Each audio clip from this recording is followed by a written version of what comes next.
dia novamente a todos os irmãos. Sejam bem-vindos à casa do Senhor. Já encontraste a felicidade? És capaz de dizer sem hesitar que és feliz? Se não podes responder afirmativamente a estas duas questões, ou tens dúvida acerca delas, ou não tens sido verdadeiramente feliz. É inútil procurar a felicidade na riqueza, no prazer ou na religião, ou tampouco ser feliz através da luxúria, do vício ou do prazer como bem supremo do momento. Verdadeiramente feliz é aquele que, à semelhança de Moisés, encontra a sua realização no Senhor. Fazes parte desse povo, do povo mais feliz da terra? Ou será que dependes de um momento, de uma circunstância, de uma situação para te sentires feliz? A verdadeira consciencialização nasce quando somos confrontados com a verdade. E essa verdade é a palavra de Deus, a mesma que afirma categoricamente que se nos agradarmos do Senhor, Ele nos satisfará os desejos do nosso coração. Salmo 37:4, deleita-te também no Senhor e Ele te concederá os desejos do teu coração. Então, queres ser feliz agora? Recebes Jesus Cristo como Senhor da tua vida e Ele traz agora pela fé o presente da vida eterna. Arrepende-te agora dos teus pecados, põe a tua confiança no Filho de Deus e serás salvo.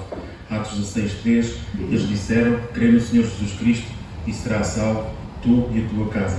Se fazes parte do povo de Deus, o povo mais feliz da terra, mas que por algum motivo deixaste que os problemas deste mundo te afastassem da verdadeira felicidade, convido-te a voltar os teus olhos para o autor e consumador da nossa fé, o doador da vida. Vê onde tens falhado e deixa as coisas que têm ocupado o espaço que somente Deus pode ocupar na tua vida. Não sejas como os três primeiros tipos de semente da parábola do semeador, que caíram à beira do caminho, tinham raízes fracas e deixaram-se envolver pelos espinhos.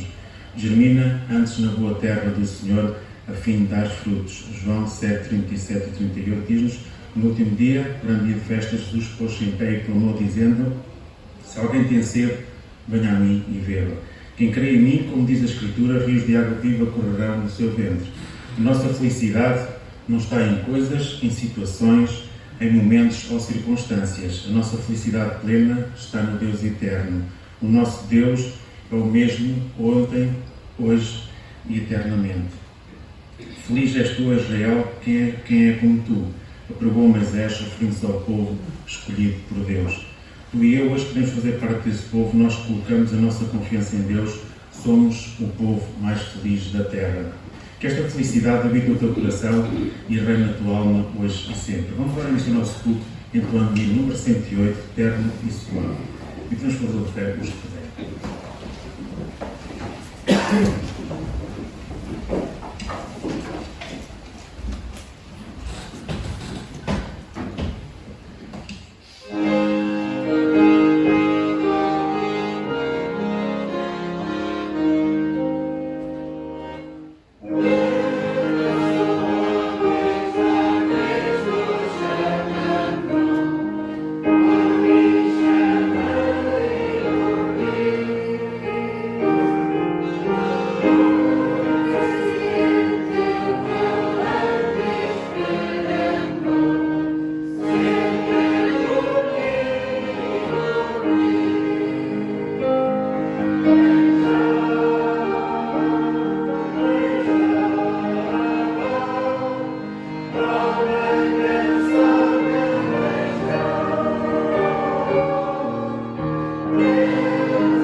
vamos pedir a atenção do Senhor para o nosso luto e também para o seu servo que vai expor a sua palavra nesta manhã. Queria pedir à Helena se quer pedir-se a benção. Louvamos-te, Senhor, nesta manhã, por este privilégio que nos dás de podermos vir à tua casa e termos comunhão contigo uns com os outros. Louvamos-te, Senhor, por este privilégio que és de sermos chamados teus filhos e sermos uma família unida pelo teu sangue, o sangue precioso de Jesus, que nos salvou, nos libertou do pecado e nos chamou para uma nova vida, uma vida contigo.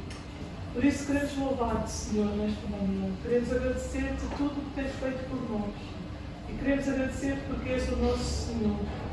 E louvamos-te também, Senhor, porque ainda é tempo de salvação. Como temos cantado, tu ainda estás, Senhor, a chamar o pecador para vir a ti. Obrigada, Senhor, porque um dia nos salvaste. Um dia reconhecemos esse estado de pecado e tu nos libertaste disso, Senhor. Ajuda-nos, Senhor, em cada dia a podermos fazer a tua vontade, a sermos mais parecidos contigo, a crescermos, Senhor, à medida da estatura completa do nosso Senhor Jesus Cristo. Nesta manhã, Senhor, vimos para aprender mais de ti. Queremos ouvir a tua palavra e queremos que ela nos fale, Senhor, que ela venha ao encontro das nossas necessidades, daquilo que tu tens para nós. Por isso pedimos uma unção especial para o teu servo que é mais puro, que de facto ele seja usado por ti, que sejas tu a falar através dele, Senhor. Mobiliza, Senhor, a tua palavra para os nossos corações, para as nossas mentes, para as nossas vidas, e que ela produza fruto e transformação como tu queres, Senhor. Entregamos tudo ao teu cuidado, no nome do Senhor Jesus. Podem sentar-se, faz favor. Temos anúncios, temos os nossos pedidos habituais de oração, que podem ser a ser projetados por Miguel neste momento. Também continuamos a orar para o nosso irmão Joel, como está pedido por seu contributo na música por motivos de doença.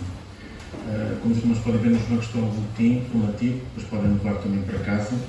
E também voltar a relembrar o estudo vivo que vai ser reiniciado no dia 15 de agosto. Os irmãos devem se inscrever quando se inscrevem para o culto, porque também temos que cumprir as regras que cumprimos para o culto. Denúncios é tudo. Eu só queria agradecer aos irmãos em nome da minha mulher, porque eu quero evitar que o Samuel tenha trabalho a desinfetar ali, portanto acho que todos ouvem, não é? Ela, como sabem, foi operada um olho, uma catarata, tinha sido operada há 5 anos ao outro, que não correu bem essa operação e ela tem sofrido bastante com isso, mas agora, pela graça de Deus, a operação correu esplendidamente bem.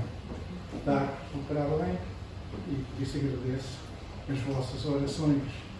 Tem aquele trabalho de estar respeitando o horário, de pôr as gotas, não é?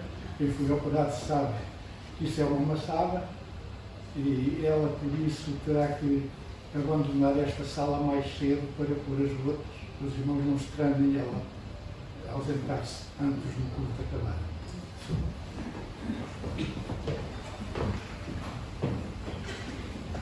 Nós vivemos num mundo com muita gente solitária, dentro até das próprias famílias e até dentro de muitas igrejas. Há mulheres viúvas de maridos vivos, vivendo sozinhas, sem afeto e companheirismo.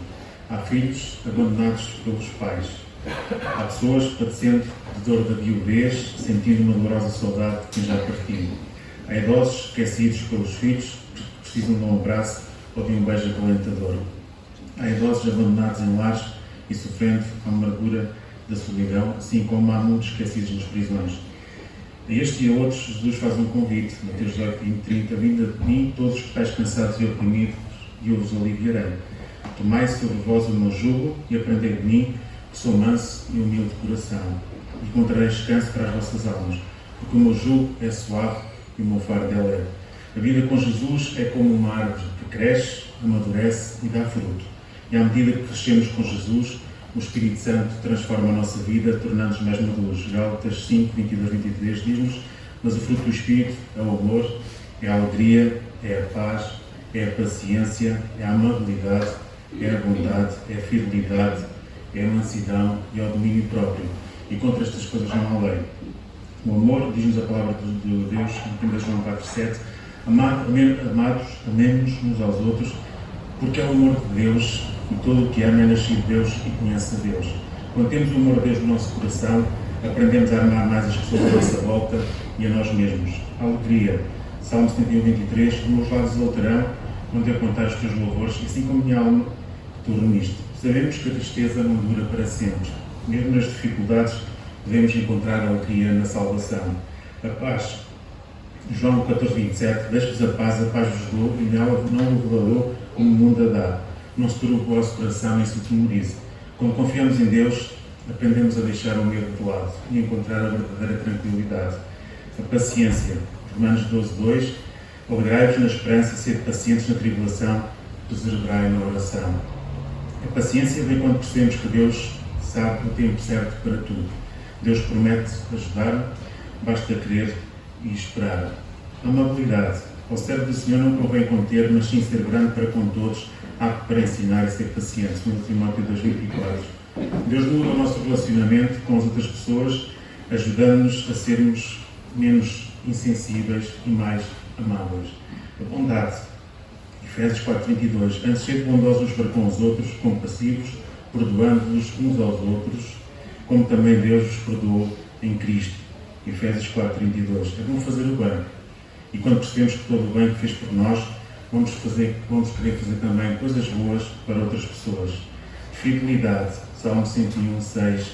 Os meus olhos estão sobre os fiéis da terra, para que habitem comigo o que anda no caminho perfeito, este me servirá. Fidelidade é ser uma pessoa de confiança que não volta atrás na sua palavra. Deus ajuda a sermos fiéis a Ele e aos outros. Mansidão. Mateus 11:29. Tomai sobre vós o meu jugo e aprendei de mim, que sou manso e humilde de coração, e achareis descanso para as vossas almas. Jesus era manso, tratava as pessoas com amor, não procurava vingar-se, nem respondia com maldade a quem o tratava mal. Domínio próprio. Provérbios 29:11. O tolo derrama a sua ira, mas o sábio a reprime e a aplaca. Domínio próprio é um sinal de força. Deus ajuda-nos a agir com sabedoria, mesmo em situações difíceis. Deixa o Espírito transformar a tua vida, cresce nestes frutos do Espírito. Que saibamos mostrar por um muito digno andar que Jesus é o nosso Salvador. E número 314, quando andamos na luz, vamos fazer o resto convosco.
vivemos a vida injusta quando nos amputa as asas muito cedo, privamos de muitos sonhos, objetivos, realizações. Pois nada da vida acontece por acaso, tudo tem uma razão e um porquê. Firme nas promessas é de resistir às más provações que possam vir e quer resolutamente prosseguir firme nas promessas de Jesus. Eu acredito que o melhor ainda está por vir, porque firme nas promessas do meu Salvador e confiando sempre no seu grande amor, cantarei alegremente o seu louvor. Eu procurei-me sentar num lugar junto à janela com o véio da vida, com o fito de desfrutar cada uma das paisagens que o tempo me decidiu oferecer, para não me assustar com os abismos, nem com as curvas com que me deparo, e que nunca me deixam visualizar os campos, os caminhos para que estão por vir. Procuro apreciar a viagem da vida, vendo cada arbusto, riacho, os beirais da estrada, os tons da paisagem que vão mudando, e vou desdobrando o mapa, a minha Bíblia, e escolhendo os meus roteiros, atendendo a cada ponto de paragem e de partida, para descer na estação onde a esperança me ensinou e onde irei procurar desembarcar todos os meus sonhos, firme nas promessas no celeste lar, e onde nesta estação, onde não haverá mais sofrimento, e não existirão mais lágrimas, nem dor, nem mais temores. Haverá um dia, quando as aflições deste lugar não existirem mais e que nós veremos Jesus face a face. Eu sei que o caminho parece longo, mas nunca houve um passo quando tenho andado só. Não perco o coração, pois ele traz-me paz e alegria, e a beleza está armazenada nos regiões das feridas da vida.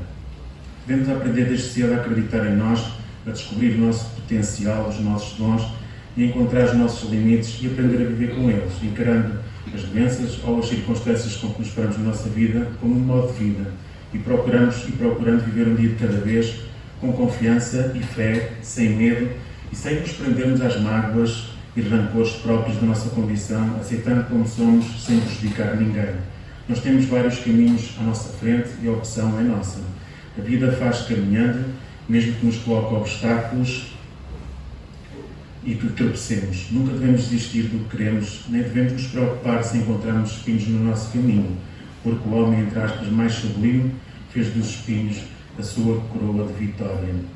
A coragem não é a ausência de medo, mas sim a persistência apesar do medo. Nós somos viajantes deste mundo, estamos aqui de passagens e na procura da felicidade eterna, Jesus tem sido precioso para nós e afável à parte do seu coração, humilde e manso, abordar de missão. Do triste pecado ortogou, perdão, precioso é Jesus para mim. Na glória minha alma deseja gozar, com mais amado se identificar, com todos os salmos servir e adorar. Mas é cantar dois hinos, o hino número 326, firme nas promessas, e depois o hino número 423, precioso é Jesus. Vamos colocar.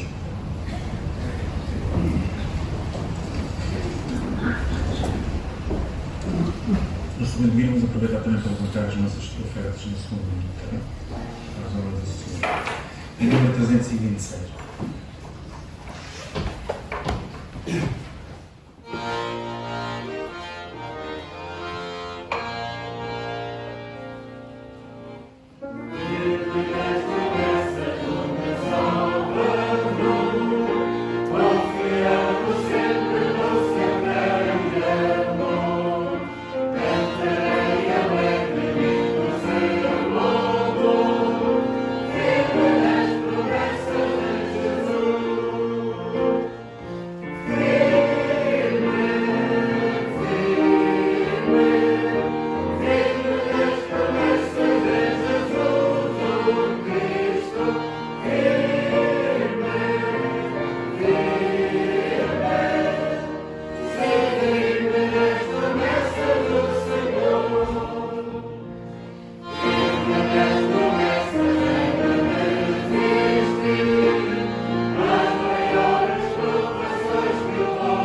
Podem sentar, só chegou o momento de escutarmos a palavra do Senhor. Tem para nós esta manhã, essa trazida a palavra de Deus hoje, nós temos trazido para o nosso irmão.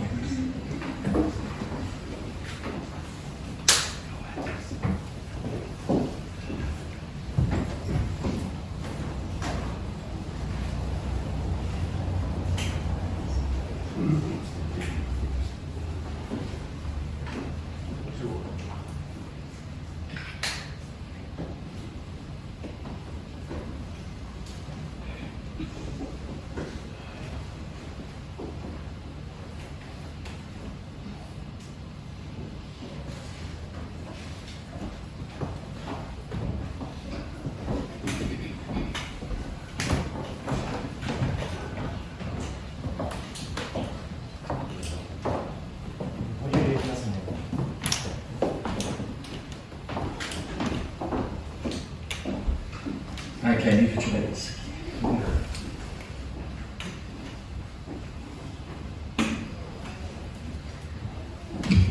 Ver se eu conecto tudo direitinho. Espera aí.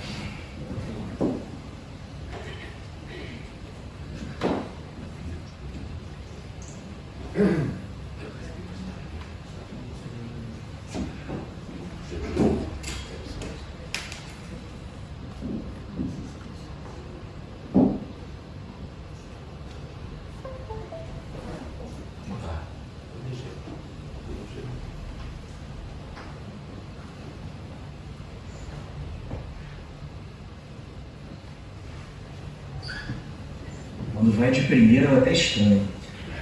Bom dia, igreja. Muito bom estar aqui de volta. Que a graça e a paz do nosso Senhor e Salvador Jesus Cristo esteja com todos nós, hoje e sempre.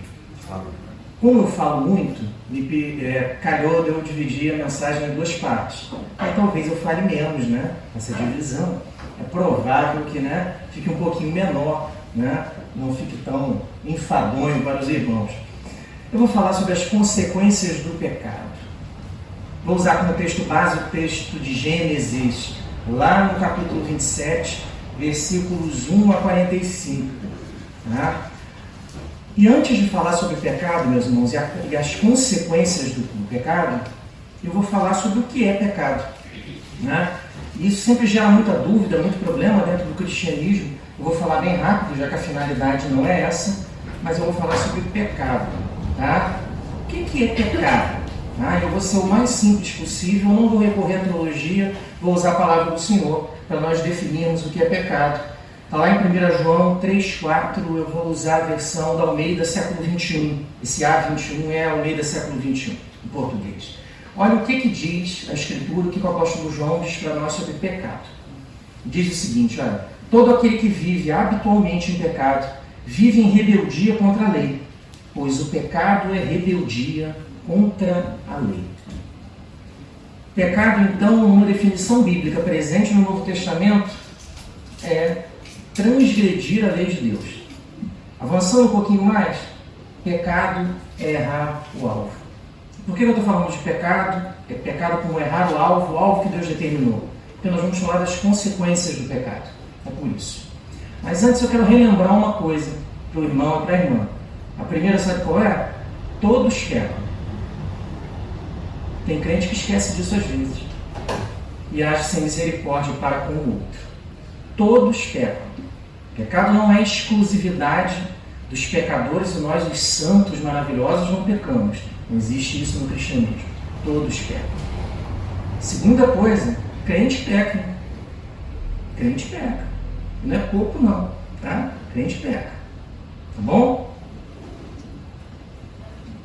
E quando pecamos, sofremos as consequências do pecado.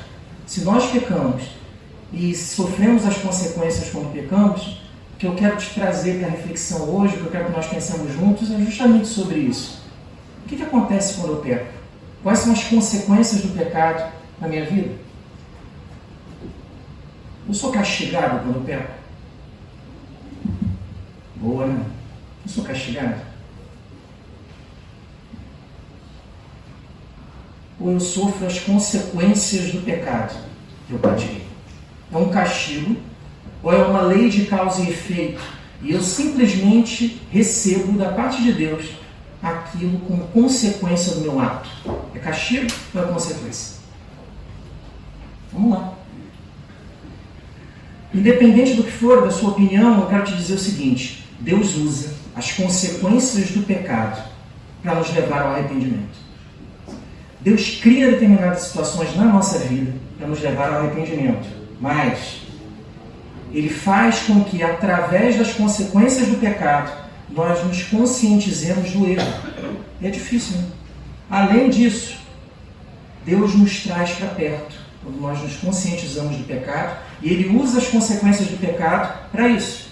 Outra coisa, Deus usa as consequências do pecado, sabe para quê? Para que haja arrependimento e confissão.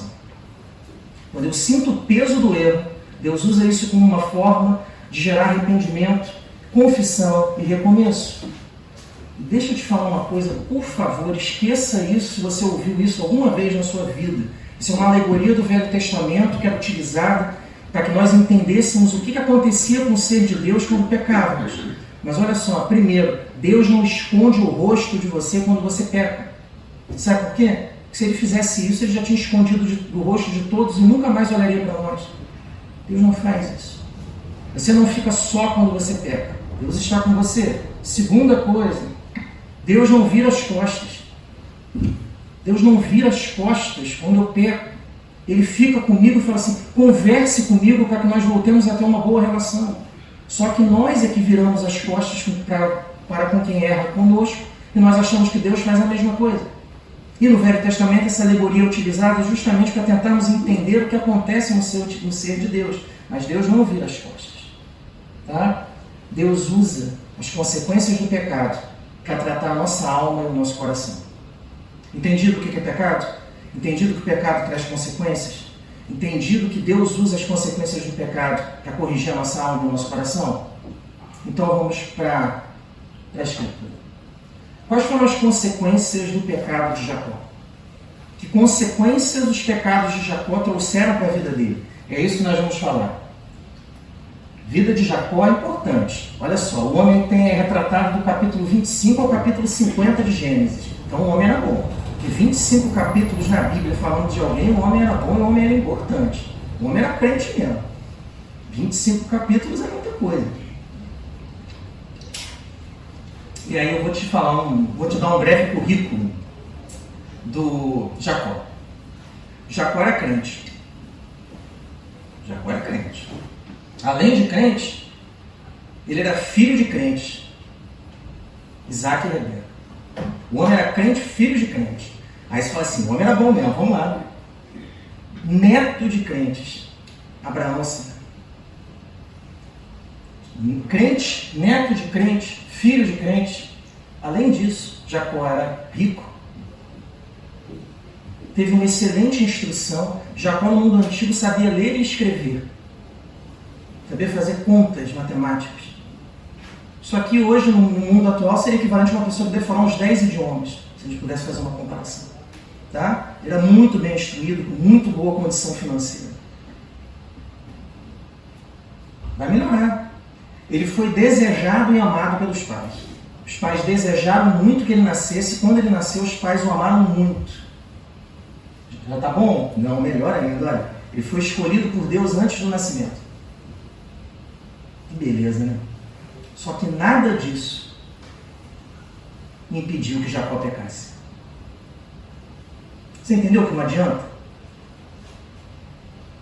Não é por mérito, não é por formação, nascimento, ser da igreja, não ser da igreja. O pecado é uma realidade humana, ela afeta todos e nós não falamos disso na igreja por uma certa hipocrisia, porque nós nos consideramos sobre-humanos e para além do pecado. E o pecado faz parte da nossa vida. Você já pecou hoje?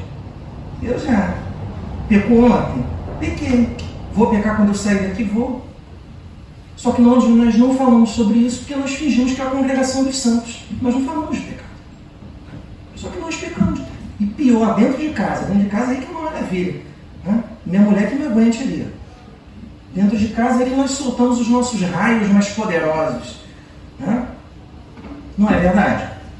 Então por isso que nós temos que entender o que é o pecado, as consequências do pecado e entendermos na vida de Jacó o que aconteceu quando ele pecou.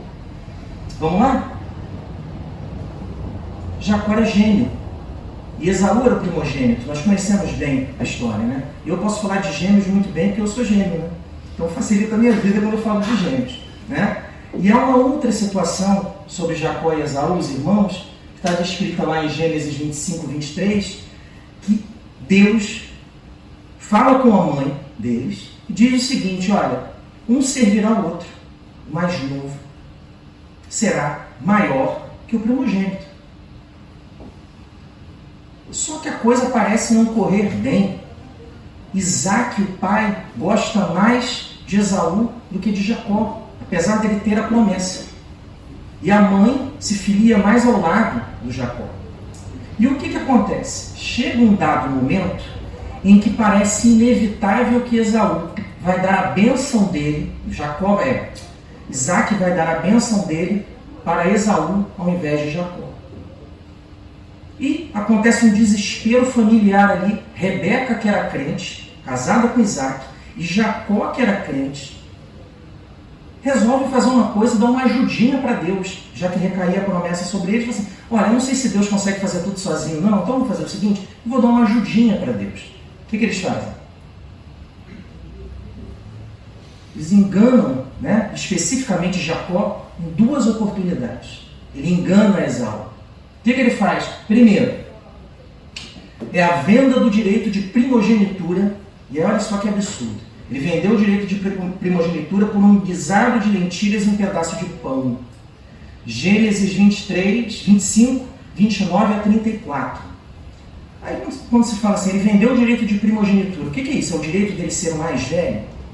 Não é só isso. Olha o que ele vendeu por comida, sem saber, sem refletir sobre o que ele havia vendido. O que é o direito de primogenitura no mundo antigo, no Oriente, especificamente na literatura e na história dos hebreus? Primeiro, era a liderança espiritual da família. Quem tinha a responsabilidade espiritual da família era o Esaú. Ele vendeu por comida essa liderança espiritual para o Jacó. Isso é coisa que se vende? Por comida? Bom, tinha um pedacinho de pão, já ajuda a descer, é isso? Vendeu. Ele não valorizava o que tinha e vendeu sem nem se importar. Segunda coisa, o que o direito de primogenitura que o Esaú acabou vendendo para o Jacó implicava? Liderança patrimonial. O primogênito ele levava mais ou menos 70% do patrimônio, entre 60% e 70% do patrimônio do pai. Ele levava muita coisa. Quando ele vende o direito de primogenitura, o que ele faz? Ele passa isso para o Jacó. E sem refletir no que fazia. Terceira coisa.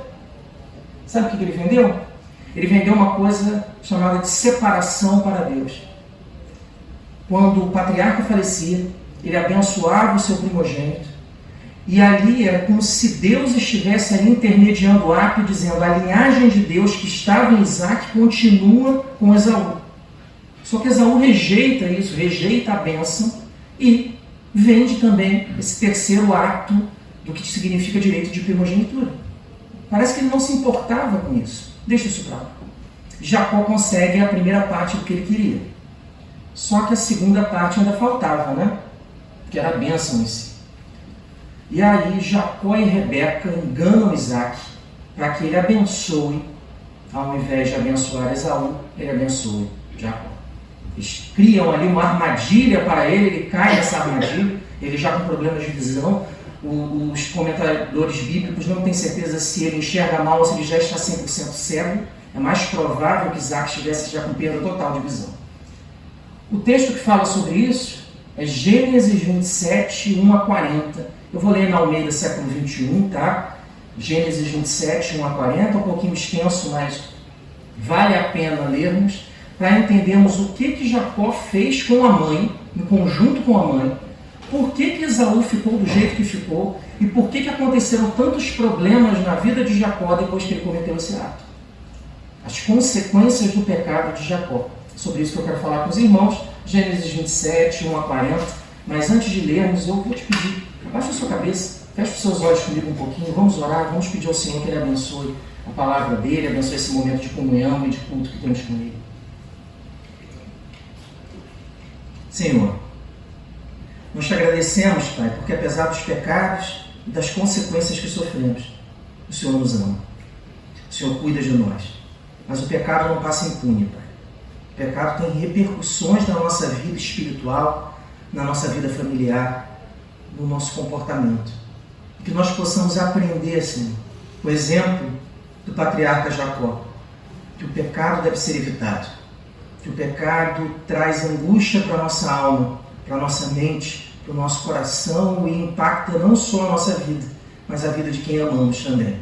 Então nos dá coragem, Senhor, nos enche do Teu Espírito, para que a Tua palavra produza fruto no nosso coração e tenhamos desejo de viver uma vida de santidade, uma vida que Te agrade. É isso que nós pedimos e Te agradecemos, Pai, em nome de Jesus. Amém. Meus irmãos, olha o que o texto bíblico diz para nós, e eu não estou aguentando, eu vou pegar isso aqui com a mão, porque eu não faço isso tem muito tempo. Ah, agora que maravilha, agora ficou bom, olha só. Vamos lá. Diz a palavra do Senhor para nós. Gênesis 27, versículo 1. Olha o que a palavra de Deus diz para nós. Quando Isaac já estava idoso, tá? E os seus olhos estavam fracos, aí a dúvida da cegueira ou da perda parcial da visão, de maneira que não conseguia enxergar, chamou Esaú, seu filho mais velho, e disse-lhe: meu filho. Ele respondeu: estou aqui. Disse-lhe o pai: já estou velho e não sei o dia da minha morte. Coisa está feia para o meu lado, meu filho. Portanto, toma as tuas armas, a tua aljava e o teu arco. Vai para o campo e apanha para mim alguma caça. Esaú era caçador. Jacó gostava muito de comer, Isaac gostava muito de comer o que ele caçava. E faze-me um guisado saboroso, como eu gosto, e traze-o para mim, para que eu coma, a fim de que eu te abençoe antes de morrer. Olha a bênção aí. A fim de que eu te abençoe antes de morrer. Para que a sequência, a linhagem de Deus, a bênção de Deus, o caminho de Deus continuem com você, porque você é meu filho mais velho. Rebeca, a mãe, do Esaú e do Jacó, estava escutando quando Isaac falou com Esaú, seu filho. Estava atrás da porta a ouvir lá, no caso atrás da tenda. Então, quando Esaú saiu ao campo para apanhar a caça e trazê-lo, Rebeca disse a seu filho Jacó, começou: ouvi teu pai falar para teu irmão Esaú. Traze-me uma caça e faze-me um guisado saboroso, para que eu coma e te abençoe diante do Senhor, antes da minha morte. Portanto, meu filho, dá ouvidos agora à minha voz naquilo que te ordeno. Aí a mãe dá uma sugestão para ele. Repara que ele podia aceitar ou não. Ele podia aceitar ou recusar. Vamos lá. 9. Vai ao rebanho e traze-me de lá... aqui está errado. 2 cabras, 2 bons... Não, está certo. Das cabras, 2 bons cabritos, e eu farei um guisado saboroso para seu pai, como ele gosta. Depois, leva-o a teu pai, para que o coma, a fim de te abençoar antes da sua morte. A mãe dá uma sugestão para ele: olha, troca de lugar com Esaú, engana o seu pai. Jacó entendeu o que ela propunha e fala o seguinte: olha, porém Jacó respondeu a Rebeca, sua mãe: mas meu irmão Esaú é peludo e eu sou liso. Mãe, não vai funcionar. Mãe, acho que não vai dar certo. Mãe, não vai colar. Papai não vai acreditar. Ele está cego, mas ele não é bobo. Ele não vai acreditar nisso. 12. E se o meu pai me apalpar, serei como um enganador a seus olhos. Assim trarei maldição sobre mim e não bênção. Jacó já entendeu o que é, já sabia que era errado. Aí a mãe vai e diz a seguinte palavra. 13. Mas sua mãe respondeu: meu filho, caia sobre mim essa maldição. Somente obedece a minha voz e traze-os para mim. A mãe fala assim: eu assumo o resultado do problema. Vamos enganar seu pai e resolver o seu problema.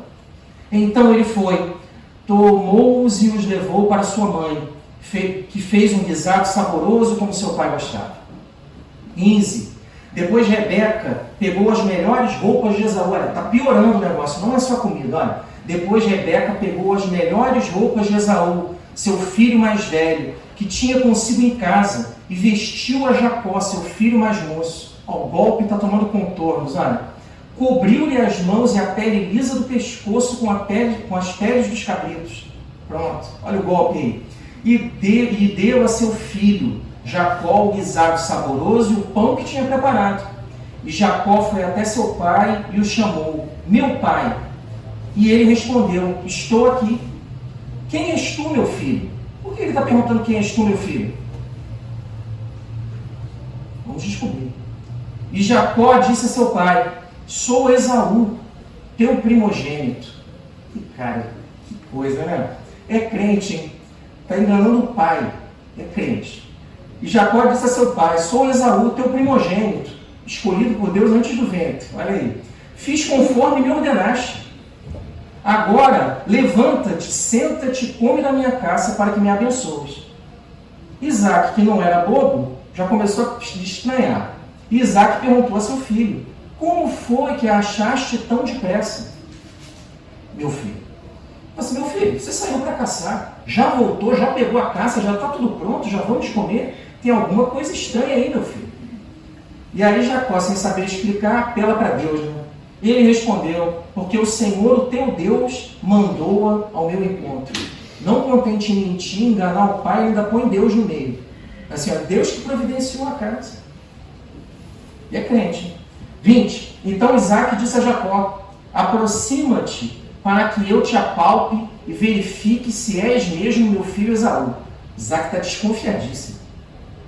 22. Jacó aproximou-se de seu pai Isaac, que o apalpou e disse: a voz é de Jacó, mas as mãos são as mãos de Esaú. Fizeram que coisa, o senhor cego, e eles ainda tiveram a coragem de fazer isso. Homem escolhido por Deus. Crente peca, gente. Não é pouco não, tá? Crente peca. Não deve, mas peca. 23. E não o reconheceu, porque suas mãos estavam peludas como as de seu irmão Esaú, e ele o abençoou. No entanto, Isaac perguntou: tu és mesmo meu filho Esaú? Falou de novo: não é possível, está muito diferente, a voz é completamente diferente. É você mesmo, Esaú? E aí o que o Jacó fala? E ele declarou: eu sou. Brincadeira, né? 25. Então seu pai lhe disse: traze-me a caça de meu filho e comerei dela para que eu te abençoe. E Jacó trouxe-lhe a caça e ele comeu. Trouxe-lhe também vinho, e ele bebeu. Disse-lhe mais Isaac, seu pai: meu filho, aproxima-te agora e beija-me. E ele se aproximou e o beijou. E seu pai, sentindo o cheiro das roupas, o abençoou e disse: o cheiro de meu filho é como o cheiro de um campo que o Senhor abençoou. E olha a bênção aí, 28. Que Deus te dê do orvalho do céu e dos lugares férteis da terra, e fartura de trigo e de vinho novo. Sirvam-te povos e nações se curvem diante de ti. Sê senhor de teus irmãos, e os filhos da tua mãe se curvem diante de ti. Sejam malditos os que te amaldiçoarem, benditos os que te abençoarem. E aí termina a bênção, Isaac vai embora todo feliz, Jacó vai embora todo feliz, consegui a bênção, ei, que maravilha, ninguém viu, o plano funcionou muito bem, que maravilha. Assim que ele sai, versículo 30, assim que Isaac acabou de abençoar Jacó, e este saiu da presença de seu pai, seu irmão Esaú chegou da caça. Aí o Esaú aparece. E aí ele fala o seguinte, né? Vou fazer o combinado. E também fez um guisado saboroso e levando-o a seu pai, disse: meu pai, levanta-se e come da caça de teu filho, para que me abençoes. E Isaac, seu pai, perguntou-lhe: quem és tu? Ele respondeu: sou teu filho Esaú, teu primogênito. Então Isaac, profundamente abalado, Isaac entendeu na hora o que havia acontecido. Então Isaac, profundamente abalado, começou a tremer muito e disse: então, quem foi aquele que apanhou a caça e a trouxe para mim? Eu comi de tudo, antes que tu viesses, e o abençoei, e ele será abençoado. Aí Esaú se desespera. Ao ouvir as palavras de seu pai, Esaú bradou com amargura, dizendo a seu pai: abençoa-me também, meu pai. Porém Isaac respondeu: teu irmão veio e com sutileza tomou a sua bênção. 36. Disse Esaú: não é com razão que ele se chama Jacó, porque Jacó significa ou enganador ou suplantador. Pode ser também significar aquele que toma o lugar. Então ele fala: não é com razão que ele se chama Jacó, já por 2 vezes ele me enganou. Tirou-me o direito de primogenitura e agora me tirou a bênção. E perguntou: não reservaste uma bênção para mim? Isaac respondeu a Esaú: eu coloquei o Senhor sobre ti, e dei todos os teus parentes por servos, e o enchi de trigo e de vinho novo. O que poderei fazer por ti, meu filho? E Esaú suplicou a seu pai: tens uma única bênção, meu pai? Abençoa-me também, meu pai. E Esaú levantou a voz e chorou. 39. Respondeu-lhe Isaque, seu pai: longe dos lugares férteis da terra será a tua habitação, longe do orvalho do alto céu. Pela tua espada viverás, e a teu irmão servirás, mas quando te livrares, sacudirás o jugo do teu pescoço. Na verdade, o que Isaac faz, ele não abençoa Esaú, né? Ele faz uma previsão que tem até algum cunho de maldição, né? Você vai ficar em jugo por muito tempo até ser libertado. É justamente o contrário. Repara uma coisa: Jacó é crente, Isaac é crente. Jacó enganou o irmão e o pai, usando o nome de Deus, com a ajuda da mãe que era crente. Que loucura! Patriarca escolhido por Deus. Deus usa a gente imperfeita. Nós pecamos e se nós formos acuados, nós somos capazes de fazer loucuras, meus irmãos. É o Espírito de Deus que inibe que isso aconteça com a união dos santos. O desejo do nosso coração de agradar a Deus. Se você se descuidar assim, ó, acabou. Porque o pecado é assim, ele invade a alma, vai invadindo, invade. Quando eu vejo, ele tomou conta. E depois eu começo a pecar mais para esconder o que eu fiz. Será que não é assim, não? É. Vamos lá. Rebeca e Jacó pecaram. O que eles fizeram depois disso? Nada. Beleza, né? Pecamos. Causamos um grande problema. O que nós vamos fazer para resolver? Nada. Deixa para lá. Deixa Esaú esquecer.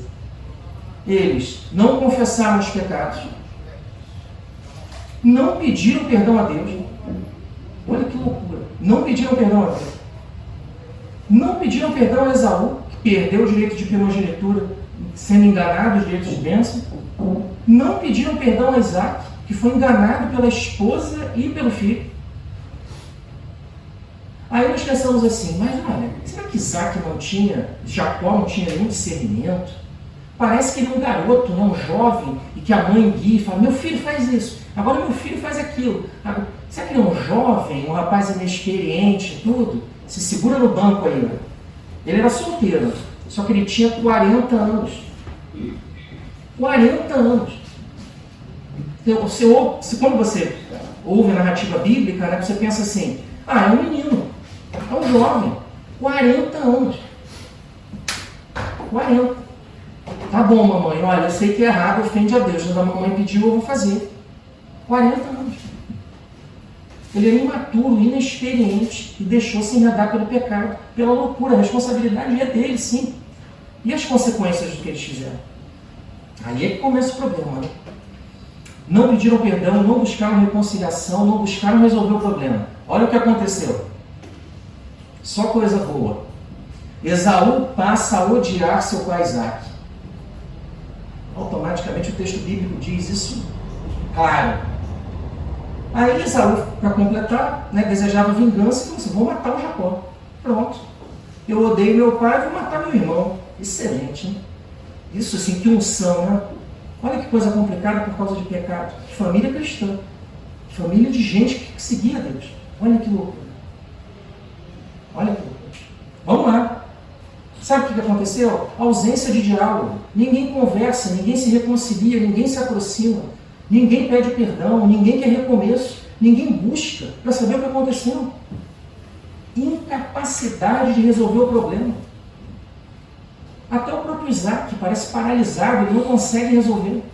Todo mundo paralisado, o pecado tomou ali uma proporção que virou uma loucura. E aí sabe o que acontece? A única coisa que ele não deveria fazer, mas ele fez. Fuga. Ele fugiu. Ué, não dá para resolver nele. Deixa para lá, vou fugir. Ele foge de Berseba, que é em Israel hoje em dia ainda, para Padã Aram, né, a família da Rebeca, da mãe dele, que é na Turquia, o território. Tá? 750 quilômetros, de 20 a 30 dias. Saindo de Coimbra, isso seria quase fronteira da Espanha com a França. Longe, né? Ele achou que depois de 750 quilômetros o pecado não ia atrás dele, não. Tá? Os efeitos do pecado desaparecem depois de 750 quilômetros. Isso que ele pensou. Ele fugiu ao invés de resolver o problema. Você foge dos problemas? Eu fujo. Não 750 quilômetros, mas eu fujo. Não é para fugir de problema. O problema cristão é para resolver. Você lembra de Jesus? Jesus chegava e disse, vem cá, pô, quem é que está doente aí? Faz fila aqui que eu vou curar todo mundo, gente. Jesus não fugia de problema, não. Só que nós fugimos com a nossa imperfeição. Olha o trajeto que Jacó faz. Jacó sai lá de baixo de Israel, da região de Berseba, passa pelo Líbano, vai até lá em cima, vai para a região que agora é o atual território da Turquia. Fugiu com alegria. Né? Que passagens bíblicas relatam isso? Nós vamos continuar lendo o versículo capítulo 27, para concluir aqui só do 41 ao 45. As consequências do pecado na vida de Jacó, na família dele, e o que ele fez ao invés de resolver o problema, ele aumentou as consequências do pecado. Versículo 41 do capítulo 27. Olha lá, primeira consequência. Então Esaú passou a odiar Jacó. Passou a odiar Jacó. Por causa da bênção com que o seu pai o havia abençoado. E disse consigo, os dias de luto por meu pai estão chegando. Então matarei meu irmão Jacó. Tá bom, né? Matar o irmão, né? Razoável, né? Olha que loucura. E relataram-se, olha, eu já não estou lendo bem não, só Jesus para ter misericórdia. E relataram-se a Rebeca essas palavras de Esaú, já estou igual ao Isaque, seu filho mais velho. Por isso, ela mandou chamar Jacó, seu filho mais moço, e disse, teu irmão Esaú está se consolando, planejando matar-te. Uma mãe descobre que um filho quer matar o outro e conta isso para o marido. Aí o que você tem que fazer quando você descobre que um filho seu quer matar o outro? Você tem que resolver o problema. Ela fala assim, não meu filho, vai embora que é melhor, né? Vai embora, não resolve nada não, vai embora. Portanto, meu filho, dá ouvidos agora à minha voz. Levanta-te, refugia-te na casa de meu irmão Labão em Harã. E demora-te alguns dias com ele, até que passe o furor de seu irmão. Até que acabe a ira de seu irmão contra ti, e ele se esqueça do que lhe fizeste. Então mandarei trazer-te de lá. Por que ficaria eu sem meus 2 filhos num só dia? Sabe quanto tempo durou a ira de Esaú? E os poucos dias que Jacó iria ficar em Harã? Em Padã Aram? 20 anos. 20 anos. nos poucos dias, tá? Esaú esqueceu? Calma que eu vou chegar. Outras consequências do pecado de Jacó e Rebeca. Primeiro, já falei, Jacó foge e permanece em Padã Arã por 20 anos. Jacó fica 20 anos sem reconhecer que errou, sem pedir perdão, sem resolver o problema, sem ir atrás do irmão, sem muitas notícias dos pais. Que loucura. 20 anos. Aí ele começa a sofrer as consequências, além da ausência familiar. Olha a outra consequência. Ele trabalha por 7 anos para o tio dele, Labão, para o casamento com a Lia. E aí ele é enganado. Ele não enganou o pai? Vai ser enganado também, consequência do pecado. Ele é enganado pelo tio. Ele não enganou um familiar? Vai ser enganado por outro. Aí ele vai, tem que trabalhar mais 7 anos para o Labão para casar com a Raquel, que era quem ele amava. Ok. Agora sim. Aí ele começa a trabalhar mais 6 anos para o Labão depois disso. Só que ele é enganado 10 vezes pelo Labão com relação a essa hora. 10 vezes. Gênesis 31, 6. 10 vezes. Ele enganou quantas vezes? 2. Deus quis mostrar para ele o seguinte, olha, vê como é bom quando alguém que você ama, alguém que é da sua família te engana, olha como é legal, como é que é interessante. Aprendeu como é que é? Isso não é castigo não, tá? Isso é consequência do pecado. Deus mostra e fala assim, eu vou mostrar para você como é ruim para que você não faça de novo. Isso não é castigar não, tá? É consequência do pecado. E aí, após 20 anos, Deus aparece na história e diz o seguinte para ele. Deus determina que Jacó retorne para Berseba. Jacó, agora você vai resolver o problema, meu amigo. Já passaram 20 anos. Olha, não dá mais para adiar. Você tem que ir lá. Chegou a hora. Chegou a hora. Eu não esqueci do que você fez. Você precisa consertar o seu erro. Vai voltar lá e vai falar com o seu irmão. Vai voltar para Berseba. Gênesis 31, 3. Olha o que diz a palavra do Senhor para nós. Então o Senhor disse a Jacó, volta para a terra de teus pais e para teus parentes, e eu serei contigo. Volta. Imagina o desespero do Jacó. Você ia querer voltar? Depois de 20 anos? Eu acho que eu não queria voltar, não. Ele também acho que não queria. Acho não, tenho certeza, senão ele teria voltado antes. Né? Deus gira para ele e fala, volta. Volta. Sabe por quê? Jacó precisa enfrentar Esaú. Ele precisa conversar com o irmão. Ele precisa desfazer o que fez. Ele precisa resolver o problema que ele causou. Ele precisa admitir para o irmão, verbalizar o seguinte, eu pequei, eu estou arrependido. Eu não devia ter feito isso com você. Eu agi mal. Eu digo que sou de Deus, que eu sou filho da promessa, mas eu só faço besteira, meu irmão. Eu sou pecador. Me perdoa. Eu não quero deixar de ser seu irmão, não. E Deus manda ele para lá para que ele peça perdão a Esaú. Vai lá pedir perdão. Lembra que eu falei que Jacó, quando foge de Berseba e vai em direção a Padã Arã, ele tem 40 anos? E eu falei que ele trabalhou 20 anos para Labão. Quantos anos ele tem? 60 anos. O garoto foi embora. Agora ele é um homem experiente, que sabe o que é ser enganado. Que coisa, né? Vamos lá. E ele tinha com certeza algumas perguntas na mente dele. Isaac, meu pai ainda está vivo? Será que meu pai ainda está vivo? Depois de 20 anos. Meu pai já estava bem doente, inclusive me abençoou quando já estava no leito próximo da morte. Será que ele ainda está vivo? E a minha mãe? Será que ela está viva ainda? Ou será que ela já morreu? Será que eu vou encontrar minha mãe novamente, depois de 20 anos? Como é que será que ela está? Será que Esaú esqueceu? Será que ele esqueceu do que eu fiz? Quando eu encontrá-lo, o que será que vai acontecer? Qual o preço que eu vou ter que pagar pela consequência do meu pecado? E aí Jacó faz uma coisa muito inteligente. Ele envia mensageiros até Esaú, na região de Edom. Ele envia mensageiros para avisar que ele está retornando. Olha, estou voltando, meu irmão. Vamos fazer um churrasco, alguma coisa para comemorar o meu retorno. Estou com muitas saudades depois de 20 anos. 20 anos é muito tempo. Vamos nos encontrar, vamos ver o que acontece. E aí, meus irmãos, acontece uma coisa muito interessante, que é a seguinte. Os mensageiros retornam. e eles informam a Jacó que Esaú já está vindo ao encontro dele. Ele nem precisa se preocupar com o churrasco. O próprio Esaú já está trazendo a carne. Vai ser uma festa.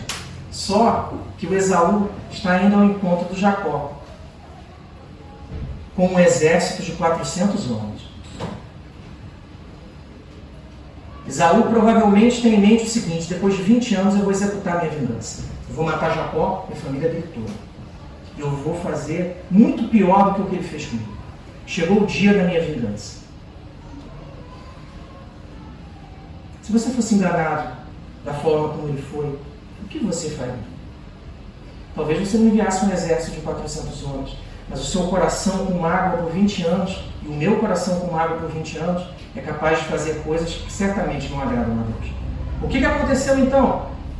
Jacó retorna, está indo para a região de Berseba. Esaú vem ao encontro dele com um exército de 400 homens. O que acontece? Cenas dos próximos capítulos. Não vou falar não, vou deixar para a parte 2, para que você fique curioso. Está curioso para entender como é que isso acaba? Lê a Bíblia aí depois com calma. Tá? Gostou da história até aqui? Muito boa. E tem gente que fala que a Bíblia é chata. Não tem como ser, né, gente? Pelo amor de Deus. Que Deus abençoe a sua vida, que Deus abençoe a minha vida. É a primeira vez que eu prego e não concluo muito. Mas a próxima eu concluo. Tá bom? Que Deus abençoe, cuide de nós e que nós entendamos sempre que o pecado é uma realidade na nossa vida. Tá? Não adianta dizer que não peca, fingir que é santo. E quando você chega em casa, você faz coisas que não agradam a Deus. Como eu faço? Vamos encarar, entender o que o pecado é, que ele tem consequências para que nós vivamos de uma maneira que agrade ao Senhor. Que Deus nos abençoe, meus irmãos, em nome de Jesus. Peraí, Samuel, eu vou espirrar aqui. Eu estive por hoje, né?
Domingo à noite, vamos pedir com a oração e pedir a Pastor Tiago Marcos que nos peça a oração.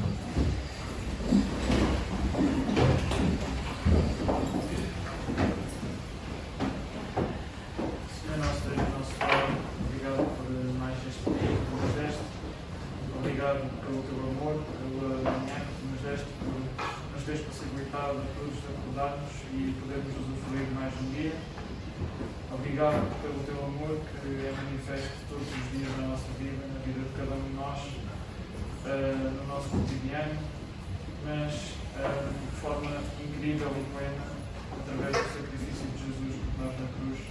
Obrigado por podermos experienciar essa verdade todos os dias enquanto teus filhos e obrigado porque podemos estar seguros de que estamos salvos em ti, que estamos bem seguros, que estamos alicerçados em ti, não por nada do que nós temos feito, mas pela tua graça, pelo teu amor, pela tua misericórdia que nos escolheu mesmo quando nós éramos as pessoas menos dignas de ser escolhidos. Tu nos amaste e nos deste a dádiva maior que alguém pode ter. E nós por isso estamos muito agradecidos.